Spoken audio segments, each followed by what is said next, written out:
ভিডিওতে আমরা সপ্তম শ্রেণীর তৃতীয় পর্যায়ক্রমিক মূল্যায়নের বাংলার ৮ নম্বর স্কুলের প্রশ্ন উত্তরগুলো আলোচনা করব। একের এক, তিব্বতীদের প্রধান ব্যবসা পশমের। একের দুই, নরহরি শিশু ভাগ্নের নাম হরিদাস। একের তিন, পটলবাবুর ফিল্মে পরিচালক যে গোঁফ দিয়েছিলেন সেটি হলো বাটারফ্লাই। একের চার, মা বলবে ঠ্যাং দুটো কি কুৎসিত। একের পাঁচ, ভারতীর্থ কবিতায় চিত্ত জাগ্রত হবে যেথায় সেটি হলো পূর্ণ তীর্থে। একের ছয়, ননিবালা দেবী ভাতস্ফূর্ত হলেন অমরেন্দ্র চ্যাটার্জি। একের সাত, গৃহিণী গিন্নি এটি ভগ্ন তৎসম দৃষ্টান্ত। একের আট, পঙ্কজ হচ্ছে একটি যোগরূঢ় শব্দ। একের নয়, তরতর করে নৌকা এগিয়ে চললো। রেখাঙ্কিত পথটি মানে তরতর শব্দটি হচ্ছে ধনাত্মক শব্দ। একের দশ, স্নেহ প্রত্যয়যোগে গঠিত শব্দ হলো দৈত্য। একের এগারো, হাতে হাতে কাজটা সেরে ফেলা হলো। এখানে হাতে হাতে পথটি হচ্ছে করণের বিপসা। দুইয়ের দাগে আসি, দুইয়ের দাগের গুলো ১ নম্বরে। দুইয়ের একে বলেছে ভারতের প্রাকৃতিক বৈচিত্র্য ধরা পড়েছে এমন একটি পঙ্ক্তি ভারতীর্থ থেকে উদ্ধৃত করো। বিশ্বকবি রবীন্দ্রনাথ ঠাকুরের লেখা ভারতীর্থ কবিতায় ভারতবর্ষে প্রাকৃতিক বৈচিত্র্য ধরা পড়েছে এই পঙ্ক্তিটিতে। ধ্যানগম্ভীর এই যে ভূধর, নদী জপমালা ধৃত প্রান্তর। দুইয়ের দুই বলেছে বাচ্চারা কোথায় ফিরবে। লিখবে বাচ্চারা নিজের নিজের মন খারাপের গর্তে ফিরবে। দুইয়ের তিনে দিয়েছে এটাতে বেশি ভাবতে হলো না, কোন কথায় বেশি ভাবতে হয়নি। লিখবে উদ্ধৃত অংশটি রবীন্দ্রনাথ ঠাকুরের লেখা চিন্তাশীল নাট্যাংশ থেকে গৃহীত নরহরির মায়ের স্বগোক্তি। নরহরিকে বেশি ভাবতে হলো না, মায়ের কাশি যাওয়ার প্রসঙ্গে নরহরি প্রথমে গুরুত্ব দেয়নি, তাই তাকে প্রথমে ভাবতে হয়নি। দুইয়ের চারে বলেছে দেবাত্মা হিমালয় পাঠ্যাংশে উল্লেখিত বেতার বিশেষজ্ঞের নামটি লেখো। এই যে কয়েকজন বেতার বিশেষজ্ঞ এসেছেন এখানে এই উপলক্ষে, তাদের মধ্যে স্বনামখ্যাত নৃপেন্দ্র মজুমদার ছিলেন অন্যতম। তাহলে বেতার বিশেষজ্ঞের নাম হচ্ছে স্বনামখ্যাত নৃপেন্দ্র মজুমদার। দুইয়ের পাঁচে বলেছে আষাঢ় মাসের বর্ষার মতো কাকে কলকাতা শহরে মানায় না।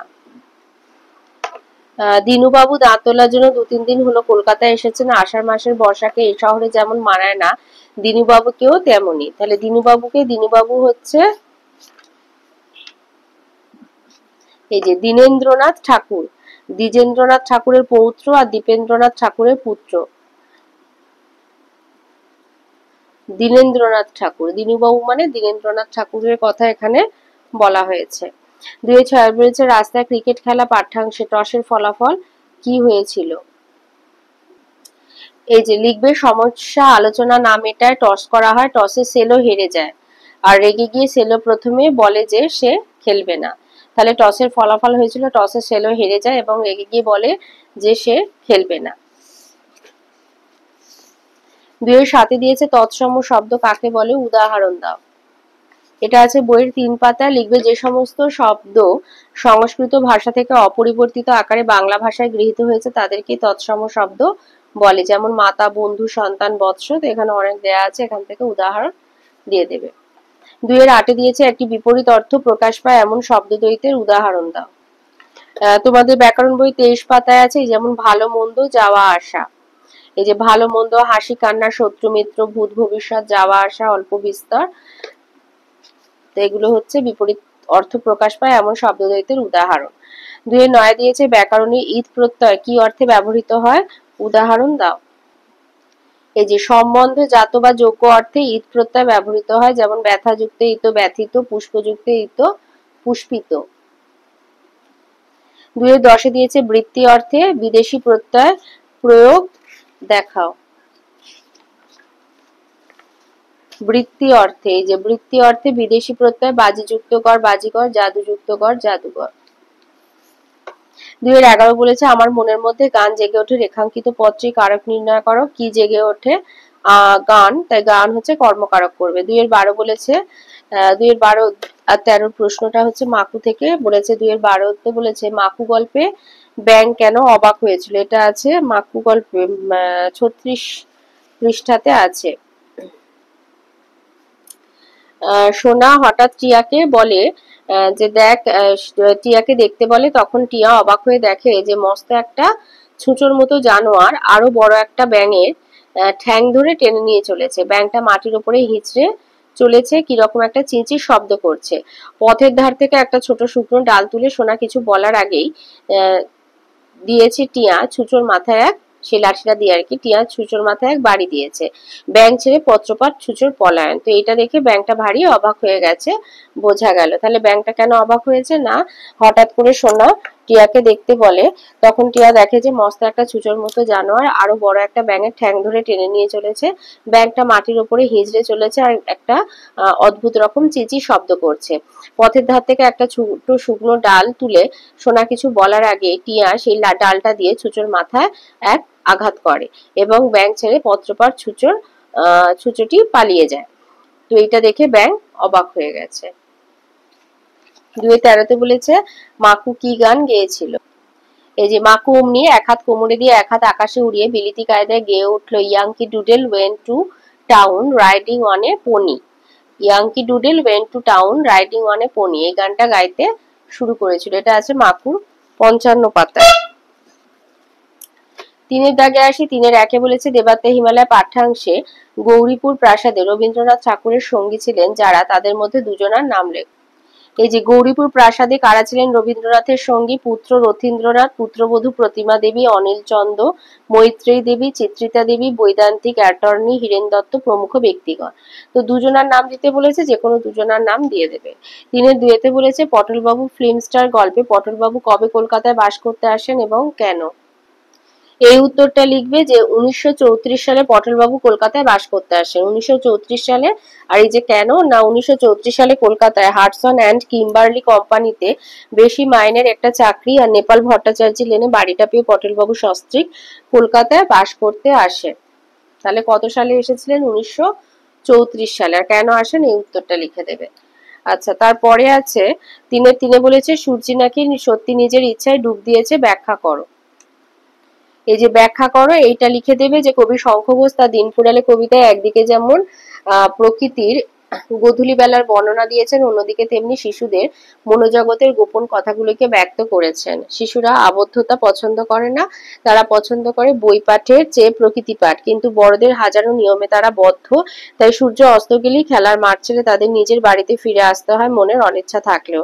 শিশু মন বোঝে যে সূর্যও বোধহয় তাদের মতোই অনিচ্ছা সত্ত্বেও অস্ত যায়, তাই প্রথা মেনে প্রতিদিন একইভাবে সূর্য ডোবে। 3-4 বলেছে টিকা লেখো ইংরাজ। এইটা লিখে দেবে যে ইংল্যান্ডের অধিবাসীরা ইংরেজ নামে পরিচিত। ওই ইংরাজ বলেছে, ওটা ইংরেজ হবে।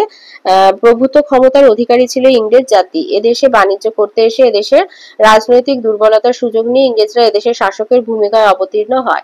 প্রায় 200 বছর ভারতবর্ষের বুকে তারা রাজত্ব করে। বহু মুক্তিকামী স্বাধীনতা সংগ্রামী প্রাণের বিনিময়ে 1947 খ্রিস্টাব্দের 15ই আগস্ট ভারতবর্ষের বুক থেকে ইংরেজ বিতাড়ন সম্ভব হয়। ভারতবর্ষের অতীত ইতিহাসের আলোচনা প্রসঙ্গে কবি ইংরেজদের কথা আলোচ্য কবিতায় তুলে ধরেছেন।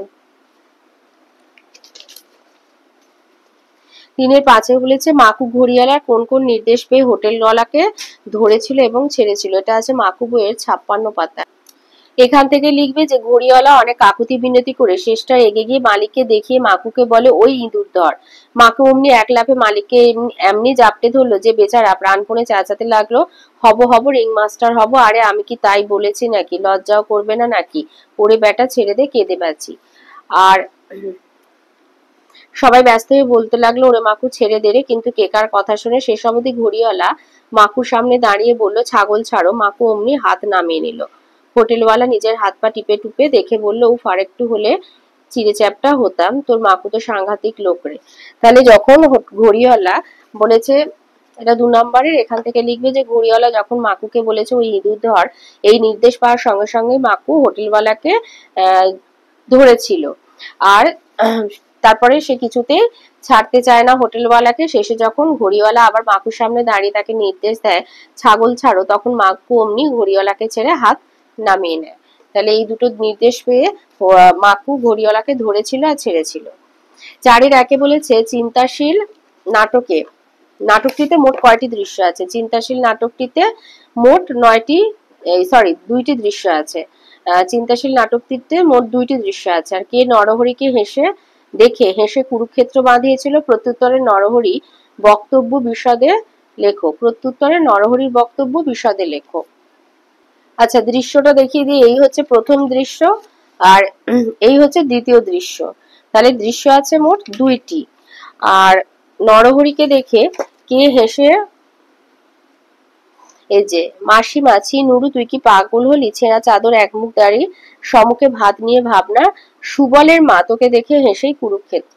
তাহলে কে নরহরিকে দেখে হেসে কুরুক্ষেত্র বাঁধিয়েছিল? সুবলের মা। সুবলের মা।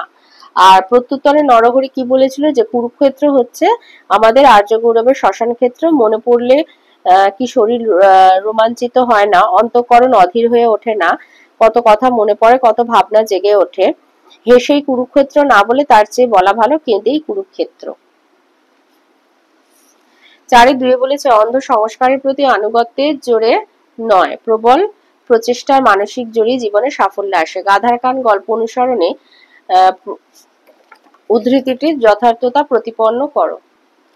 শরদিন্দু বন্দ্যোপাধ্যায়ের লেখা গাধার কান গল্পে টাউন স্কুলের সঙ্গে মিশন স্কুলের ফাইনাল ম্যাচের উত্তেজনাপূর্ণ বর্ণনা আছে।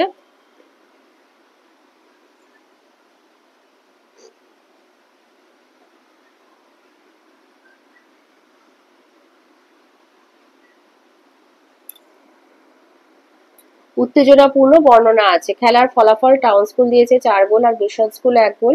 এই ফলাফল চিরাচরিত অন্ধ কুসংস্কারের মূলে কুঠারাঘাত করেছে। টাউন স্কুলের খেলোয়াড়দের বিশ্বাস, খেলার মাঠে নামার আগে গাধার কান মরলে তাদের জয় হবে, কিন্তু বিপরীত ঘটনা ঘটেছে। সমরেশ সারাদিন গাধার খুঁজে ঘুরে বেরিয়েও গাধা পায়নি, তাই গাধার কান মলা হয়নি। অবশ্য টুনুর কান মলে তারা খেলতে নেমেছে। খেলার আগে গাধার কান মলতে পারলে তবেই কাপ জেতা সম্ভব। টাউন স্কুলের ছেলেদের এই অন্ধবিশ্বাস তাদের নতুন খেলোয়াড় টুনু মানতে পারেনি, বরং সে কথা শুনে হেসে অস্থির হয়েছে, এমনকি নিজে কানমোলা খেয়েছে। খেলার শুরুতেই তাই মুচড়ে না পড়ে এবং বরং একার প্রচেষ্টাতে সে কিভাবে দলকে জেতায় সেই আশ্চর্য লড়াই আমাদের মুগ্ধ করে। পাশাপাশি এই গল্প থেকে এই শিক্ষা পাওয়া যায় যে অন্ধ সংস্কারের প্রতি আনুগত্যের জোরে নয়, প্রবল প্রচেষ্টার মানসিক জোরেই জীবনে সাফল্য আসে। 4-3 বলেছে স্বাধীনতা সংগ্রামে অংশগ্রহণকারী স্বনামধন্য বিপ্লবীদের তুলনায় ননিবালা দেবী এবং দুকরিবালা দেবীর অবদান সামান্য নয়, আলোচনা করো। এই উত্তরটা লিখবে যে স্বাধীনতা সংগ্রামে অংশগ্রহণকারী অনেক খ্যাতনামা বিপ্লবীদের কথা আমরা জানি, কিন্তু কমলা দাশগুপ্ত তার স্বাধীনতা সংগ্রামে নারী রচনায় যে 2জন বীরাঙ্গনার কথা বলেছেন, খ্যাতনামা বিপ্লবীদের তুলনায় তাদের অবদান কম নয়। ভ্রাতুষ্পুত্র অমরেন্দ্র চ্যাটার্জির কাছে বিপ্লবের মন্ত্রে দীক্ষিত হয়ে ননিবালা দেবী পলাতক অমর চ্যাটার্জি এবং তার কয়েকজন সহকর্মীকে ইসরায় নিজের বাড়িতে আশ্রয় দেন। এরপর অমর চ্যাটার্জি পলাতক হন, কিন্তু মশার পিস্তলের সন্ধান না দিয়েই গ্রেপ্তার হন রামচন্দ্র মজুমদার। ননিবালা দেবী রামবাবুর স্ত্রী সেজে জেলে গিয়ে তার সঙ্গে দেখা করে পিস্তলের গুপ্ত খবর নিয়ে আসেন।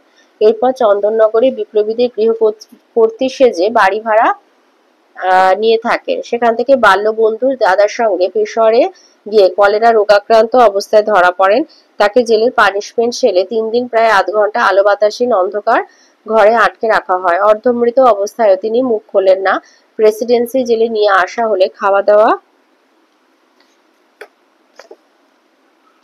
বন্ধ করে দেন, এমনকি দরখাস্ত ছিঁড়ে ফেলায় পুলিশ সুপারিনটেন্ডেন্ট গোল্ডির গালে চড় মারতেও তিনি পিছপা হন না। অপরদিকে বনপো নিবারণ ঘটকের কাছে বিপ্লবের দীক্ষা নিয়ে দুকরিবালা দেবী রডা কোম্পানি থেকে চুরি করে আনা 7টা মশার পিস্তল নিজের বাড়িতে লুকিয়ে রাখেন। পুলিশের তল্লাশিতে ধরা পড়ে গেলেও পিস্তলের গোপন কথা তিনি স্বীকার করেননি। সামান্য গৃহবধূ হয়ে কোলে শিশুকে ফেলে তিনি চলে যান পুলিশের সঙ্গে। বিচারে তার 2 বছর সশ্রম কারাদণ্ড হয়। এভাবে স্বাধীনতা সংগ্রামে অংশগ্রহণকারী স্বনামধন্য খ্যাতিনামা বিপ্লবীদের তুলনায় ননিবালা দেবী ও দুকরিবালা দেবীর অবদান সামান্য নয়, তা স্বীকার করতেই হবে। 4-4 বলেছে রাস্তায় ক্রিকেট খেলা গল্পে বন্ধুদের মধ্যে বিবাদ কিভাবে মিটেছিল, আর তোমার জানা মাঠের খেলাধুলার ঘরের ভেতরের খেলাধুলার মিল এবং অমিল দেখাও। এই উত্তরটা লিখবে বিবাদ কিভাবে মিটে যায়। যে 3 কিশোরের বিবাদ যেমন রাস্তায় ক্রিকেট খেলা নিয়ে ঘটেছিল, তেমন বেশ কিছুদিন পর আবার রাস্তায় ক্রিকেট খেলা দিয়ে সেই বিবাদের নিষ্পত্তি হয়। অনেকদিন পরে সেলো, অ্যামি আর ভার্নকে রাস্তায় ক্রিকেট খেলার উদ্যোগ নিতে দেখে তাদের কাছে যায়। তারাও তৎক্ষণাৎ সেলোকে তাদের সঙ্গী করে নেয়। এভাবে তাদের মধ্যে বিবাদ মিটে যায়। আর এর সাথে যেটা দিয়েছে যে মাঠের খেলাধুলা এবং আউটডোর গেমস আর ইনডোর গেমসের মিল আর অমিল। মাঠের খেলাধুলা এবং ঘরের ভেতরে খেলাধুলা দুটোই মানুষের আনন্দ, স্বাস্থ্য আর দক্ষতা বৃদ্ধিতে সহায়ক। মাঠের খেলাধুলা বাইরে খেলা হয় এবং এতে দৌড়ঝাঁপ ও শারীরিক পরিশ্রম বেশি হয়, যেমন ফুটবল, ক্রিকেট, ভলিবল। অন্যদিকে ঘরের ভেতরে খেলাধুলা বাড়ির ভেতরে খেলা হয়, এতে চিন্তা, ধৈর্য, কৌশল ব্যবহার করতে হয়, যেমন দাবা, লুডো, ক্যারাম। 4-এ 5-এ দিয়েছে সোনা কিভাবে কাঁদার কল বানিয়ে দিয়েছে বর্ণনা করো। আর পোস্ট অফিসের পেয়াদার নাম কি? পোস্ট অফিসের পেয়াদার নাম ফেলারাম। এটা মাকু বইয়ের 62 পাতায় রয়েছে। এই উত্তরটা লিখবে যে কিভাবে মাকু সোনা কিভাবে মাকুকে কাঁদার কল বানিয়ে দিয়েছিল, এই উত্তরটা লিখলেই হবে। যে সোনা মাকুর ভিতরে মাথার ভিতরে কাঁদার কল লাগিয়ে দিয়েছিল। ঘড়িওয়ালা ঘুমন্ত মাকু 2 কান ধরে খুব করে প্যাঁচ দিতেই মাকুর মাথার খুলি কট করে বাক্সের ঢাকনার মতো খুলে যায়। সবাই দেখে যে ভেতরে কলকবজার মাঝে মাঝে ফাঁকা রয়েছে। সোনা তখন পুটুলি খুলে জ্যামের টিন, কেরোসিন তেল ঢালার ফোঁদল আর রবারের নল বের করে। তারপর কলকবজার ফাঁকে সবার উপর জ্যামের টিনটি বসিয়ে তার তলায় ফোঁদল দিয়ে তার মুখে রবারের নল লাগিয়ে নলের অন্য দিকটাকে মাকুর মুন্ডুর ভেতরে 2 চোখের মাঝে গুঁজে দিয়ে টিনে জল ঢালে। তারপর ঢাকনা বন্ধ করে নাকের কাছে অবস্থিত টিপকল টিপতেই মাকু উঠে বসে কেঁদে ভাসিয়ে দেয়। এইভাবে সোনার কেরামতিতে মাকু কাঁদতে পারে, বা এইভাবে সোনা মাকুকে কাঁদার কল লাগিয়ে দিয়েছিল। 5-এ আসি। 5-এ বলেছে কোনো ইতিহাস প্রসিদ্ধ স্থানে কিছুক্ষণ কাটানোর বর্ণনা দিয়ে বন্ধুর কাছে একটি পত্র লেখো। তো প্রিয় বলে বন্ধুকে লিখবে, অনেকদিন তোর কোনো খবর পাইনি, আশা করি তুই ভালো আছিস। পুজোর সময় আমরা সপরিবারে আগ্রা বেড়াতে গিয়েছিলাম, আজ সেই অভিজ্ঞতাই তোর সঙ্গে ভাগ করে নেব। তুই তো জানিস আগ্রা ভারতের খুব পুরনো এবং অন্যতম বৃহৎ শহর। সেখানে যাওয়ার সুযোগ পেয়ে আমি খুবই খুশি ছিলাম। 25শে আগস্ট আগ্রায় পৌঁছে প্রথমেই আমরা যাই তাজমহলে। এই বিষয়ের মুখোমুখি হয়ে আমি তো কথা বলার ক্ষমতা হারিয়ে ফেলেছিলাম। ইতিহাসের এক করুণ আখ্যান যেন সাদা রঙের স্থাপত্যের মধ্যে জীবন্ত হয়ে আছে। তাজমহলে 2 পাশে 2টি লাল পাথরের মসজিদ দেখার মতো, পাশ দিয়ে বয়ে গেছে যমুনা নদী। এরপর আমরা গিয়েছিলাম আগ্রার পুরাতন কেল্লা, আগ্রা ফোর্ট দেখতে। কি সুবিশাল জায়গা জুড়ে সুনিপুণ স্থাপত্য কীর্তি। লাল বেলে পাথরে আকবরের তৈরি দেয়ানি আম অপূর্ব, শ্বেত পাথরের উপর অজস্র রত্নখচিত দেয়ানি খাস। এখান থেকেই নদীর ওপারে তাজমহল দেখতেন সম্রাট শাহজাহান। আজও তার ময়ূর সিংহাসনের বেদি রয়েছে। ইতিহাস যেন আজও এখানে কথা বলে। তারপর মন খারাপ নিয়ে ফিরে আসতে হলো। ইতিহাস প্রসিদ্ধ এই স্থানে সময় কাটানোর অভিজ্ঞতা এক কথায় অনবদ্য। আজ এখানেই শেষ করছি। দেখা হলে আরো বিস্তারিত গল্প হবে। ইতি বলে তোমার নাম লিখে দেবে।